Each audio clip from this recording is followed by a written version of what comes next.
안녕하세요. 슬기로운 중년 생활을 위해 생활 속 유용한 정보를 쉽게 읽어주는 희망지기입니다. 올해 만 65세가 된 A씨는 결혼 후 자녀를 키울 때는 일을 쉬기도 했지만 30대부터는 쉬지 않고 일을 해왔는데요. 나이가 들면서는 혼자 살면서 주로 단기 계약직으로 일자리를 찾아 생계를 이어나가고 있습니다. 이런 A씨에게 실업급여는 큰 도움이 되었는데요. 작년 1년 계약직 일이 끝난 뒤 2월 2일부터 새로운 일자리를 찾아 취업을 했습니다.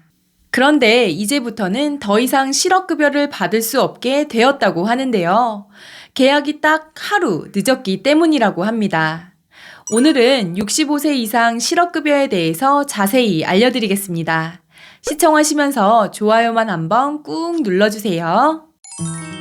구독, 좋아요, 알림 설정 콕콕. 왜 A씨는 이번 직장에서 그만둔 뒤에는 실업급여를 받을 수 없을까요? 고용보험법에 따르면 65세 이후 고용되었거나 자영업을 시작한 사람은 실업급여를 받을 수 없다고 되어 있는데요. 단 65세 이후라도 실업급여를 받을 수 있는 경우가 있습니다. 바로 65세 전부터 피보험 자격을 유지하던 사람이 65세 이후에 계속해서 고용된 경우인데요.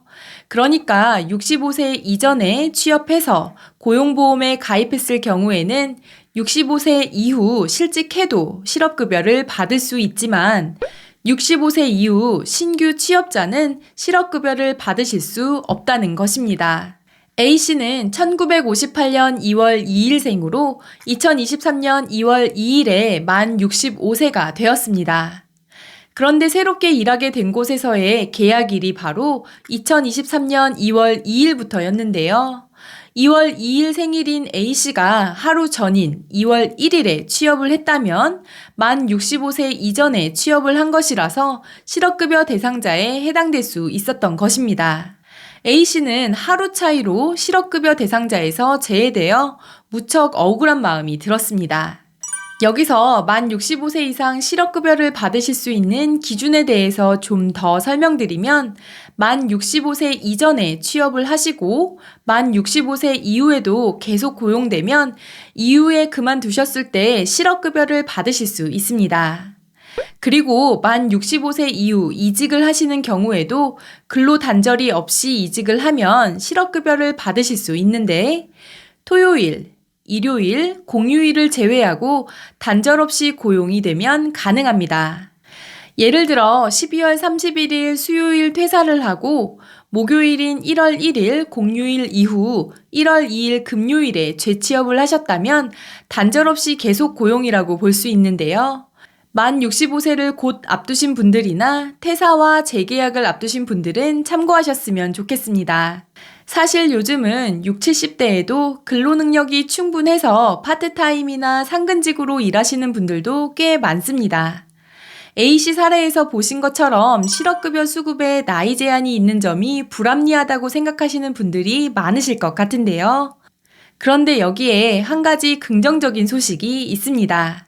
지난해 말 기획재정부에서 발표한 2023년 경제정책 방향에 대한 보도자료에 따르면 고령층의 경제활동 참여를 제고하고 기업의 고령자 채용 부담을 완화한다는 것입니다.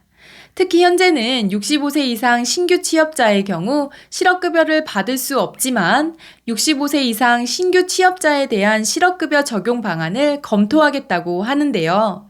기초연금이나 국민연금 등 다른 사회보장제도와 관계를 고려해 65세 이상 신규 취업자에 대한 실업급여 적용에 대해 사회적인 논의를 거친 뒤 적용 방안을 검토하겠다는 입장입니다.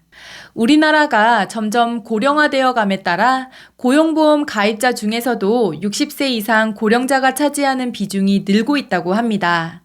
고용보험 가입자 수는 2021년 170만 명에서 2023년에는 210만 명이 되었고 특히 65세 이상 가입자는 약 100만 명에 달해 절반가량을 차지하고 있는데요.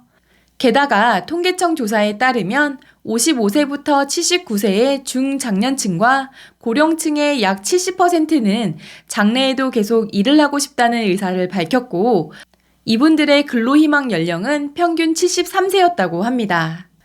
이렇게 근로능력이 있는 고령층이 많아지고 고용보험에서 고령자의 비중이 높아지면서 65세 이후 신규 취업했다고 해서 실업급여를 받지 못한다는 것은 차별이다 라고 생각하시는 분들이 많아지고 있고 자연스럽게 실업급여 수급 연령 기준을 높여야 한다는 의견도 많아지고 있습니다.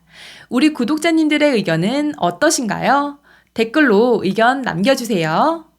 오늘은 만 65세 이상 실업급여에 대한 내용을 알려드렸는데요. 작년 발표된 경제정책 방향에 따라 고령층에 대한 고용 정책에 대한 기본 계획을 올해 1분기 안으로 순차적으로 발표하겠다고 하는데요. 이와 관련해 제도가 변경된 부분이 있으면 빠르게 알려드리도록 하겠습니다. 이번 영상은 여기까지고요. 오늘 하루도 희망찬 하루 되시길 기원하며 영상 마무리하도록 하겠습니다. 오늘 영상이 조금이라도 도움이 되셨다면 구독, 좋아요, 알림 설정 눌러주세요. 감사합니다.